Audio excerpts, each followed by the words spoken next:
The jail leaders will know between Friday and Monday what charges they will face in their upcoming trial. And the Ciutadans party claims it has evidence that says they should be charged with rebellion. Hello and welcome to Catalan News.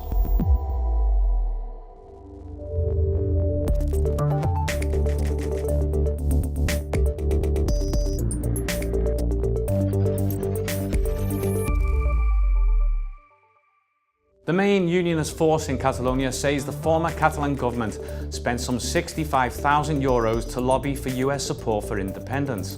In our show, we'll give you all the details, and we'll also try to answer a key question today.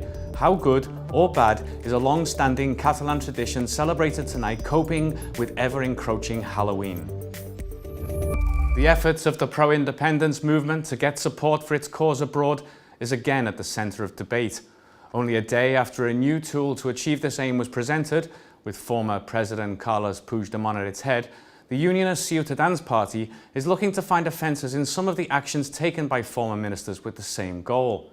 This comes as the first key moment in the run-up to the trial. The Spanish prosecutor will propose on Friday sentences for the leaders being prosecuted for their involvement in last year's push for independence.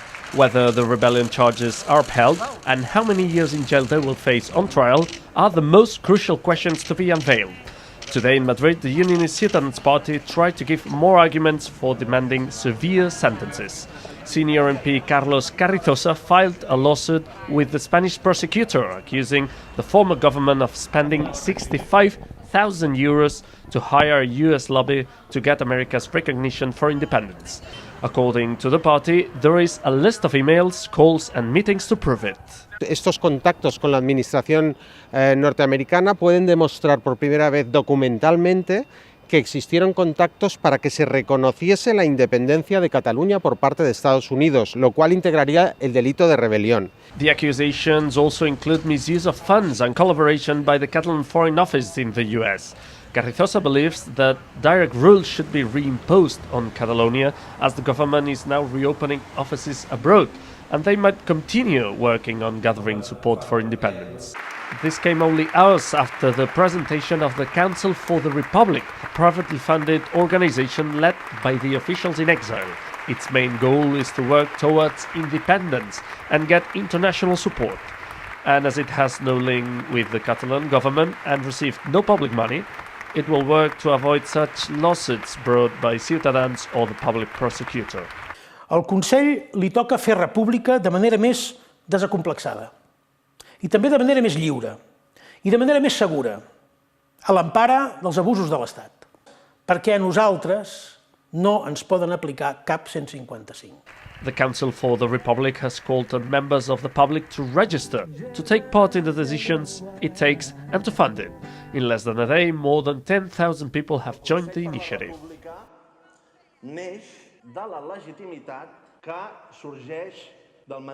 The Council for the Republic is led from Belgium, where another exile is also living.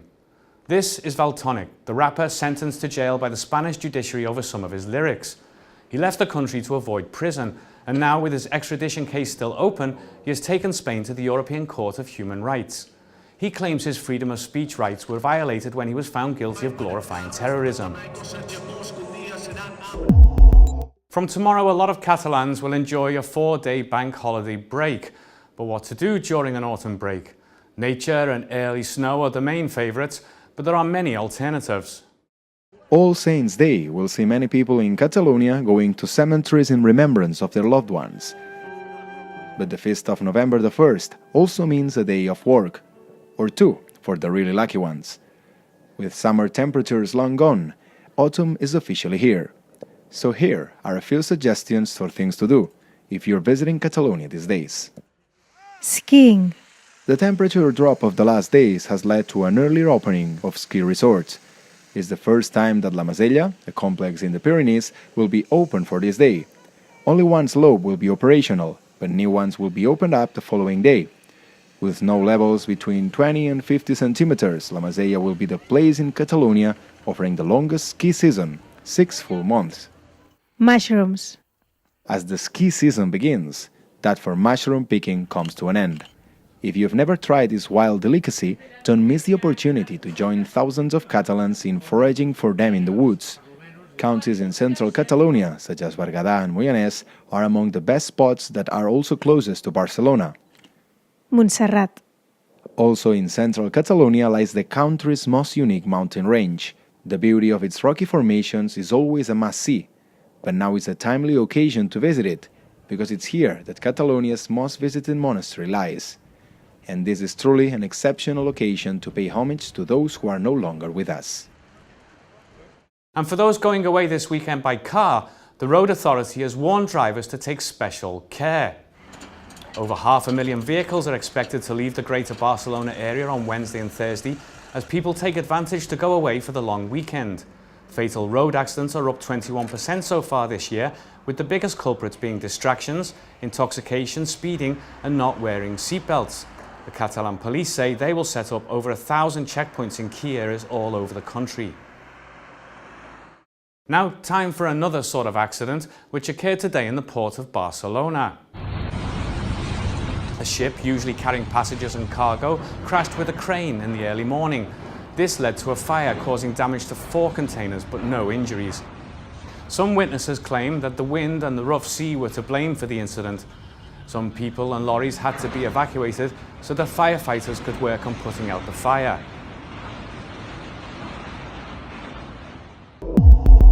We were just talking about the 4-day break ahead, but before that comes the night of October the 31st, a date that leaves no one indifferent. But did you know that there are actually 2 holidays that fall on the eve of All Saints' Day? And that sets the tone for the whole month. There's much more than a delicious treat to the roast chestnut stand throughout Catalonia. Let's take a look.